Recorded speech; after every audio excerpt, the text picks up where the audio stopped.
This recording is the second part of our discussion around targeted outcomes, more specifically what to do when a child or a small group of children's development and learning has stalled.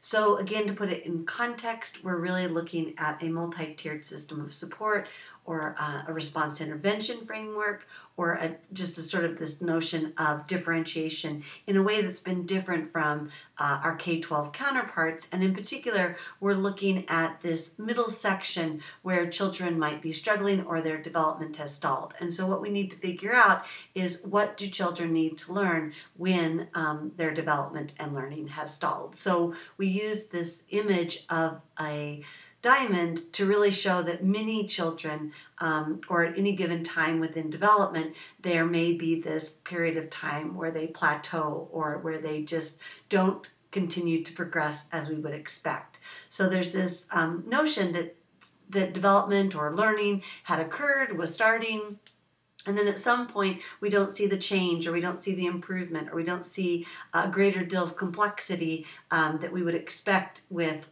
time and with exposure and with quality instruction.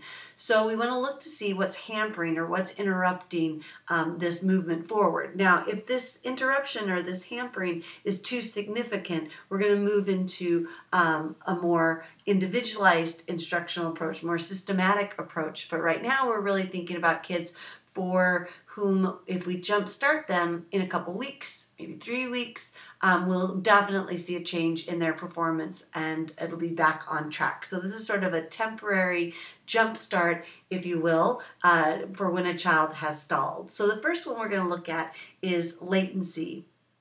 And again, as we look at all of these sort of targeted outcomes, we start to see overlap. So how is this different from maybe one of the things that we've discussed in when a child's development, when they're struggling, or how's it different than maybe some we'll look at later here?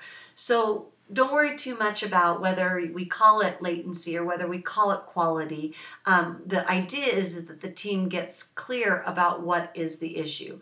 So on the left-hand side of your screen, we have some more traditional ways to look at latency, which is the amount of time before a child acts or complies or responds to a prompt or a cue or a directive, and in kind of quantitative terms. And then on the right-hand side, we're looking at it in more qualitative terms. So this time period between what is desired and the actual demonstration of what's desired doesn't need to be measured with numbers. It can be done with words and or numbers. So we really want to look at that the amount of time that the child acts is what we expect or what we desire or what is needed.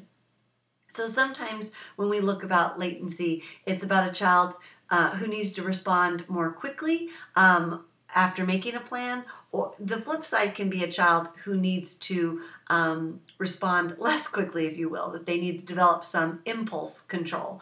And the example here is really showing that we want this within the allotted or within the allowed or within the reasonable amount of time. That would be adjusted based upon the what it is. And in this example, it's just the child responding to directives, it's the child answering questions, or it's the child actually initiating, so the child taking action under their own spontaneous initiation. And we want them to do that in the allotted time or the allowed time or reasonable time. So if we want the child to greet others, there's a sort of window of when it's socially appropriate to greet. If we want them to make a choice when we ask between two things, there's not all day that you have to make the choice. There's a sort of allowed time to make a choice and move on with things. So the idea of latency is that we want to be clear about helping to support a child to either move more quickly or to move more intentionally, meaning to pause, to make a plan, and then to take action.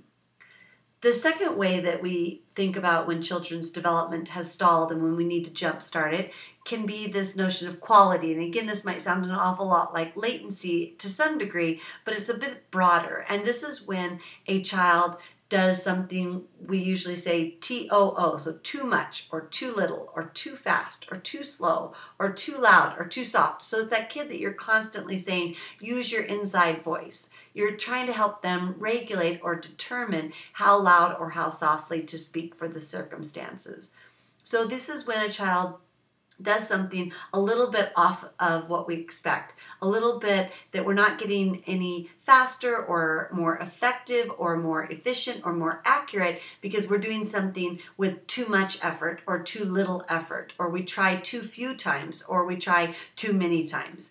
The kicker on this one is we have to remember that we're not trying to change temperament. So some kids will be a little bit slower. Some kids will be a little bit faster. Some kids will be a little bit louder. So we need to be careful that we're not trying to change temperament, but that there's actually something hindering or keeping the child from making progress. We also need to keep in mind cultural differences. That starts from within the child, of course, then moves into their family, then that moves into the larger context in which the family lives. So we need to be careful that what we personally value or what our families value may not be the same as the families that we serve. And so we need to be very thoughtful that we don't try to have all children conform.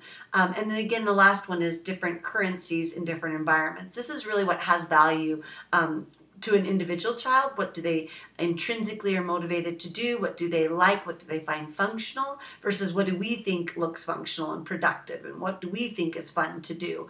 And that can be very different than what a child thinks is fun to do.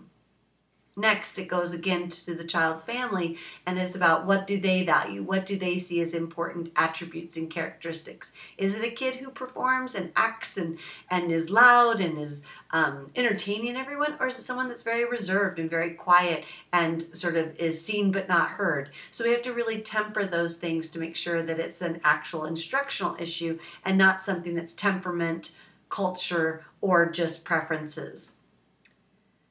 So if we do find something about quality, then we want to teach the actual issue that's at hand. So if the child does something too quickly and so they don't do it with enough accuracy because they're moving so quickly, then we might want to focus in on how to help the child perform something more accurately or that's expected by others. So for example, it could read, during a variety of daily activities, the child will follow 1-step, 2-step, or 3-step directions within 10 seconds of the directive, prompt, or cue.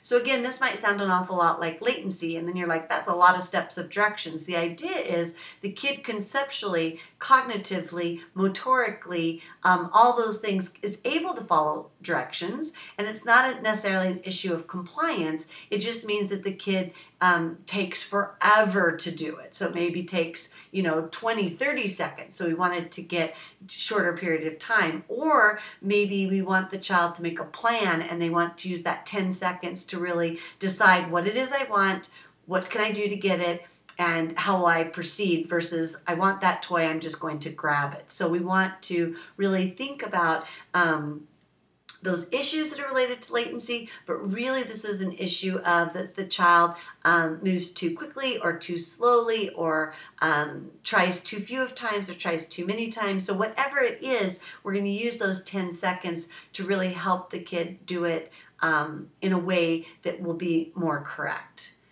And then the last reason that we think about a child might have stalled is that they haven't moved on from sort of the left-hand side to the right-hand side of your screen. So in development, children will move from doing things that are singular to multiple, from simple to complex, to concrete to abstract, to preferred to non-preferred, from familiar to non-familiar. And then they begin to move back and forth on these different ranges. And so we might be able to sometimes do it non-preferred, but we would rather do it our preferred.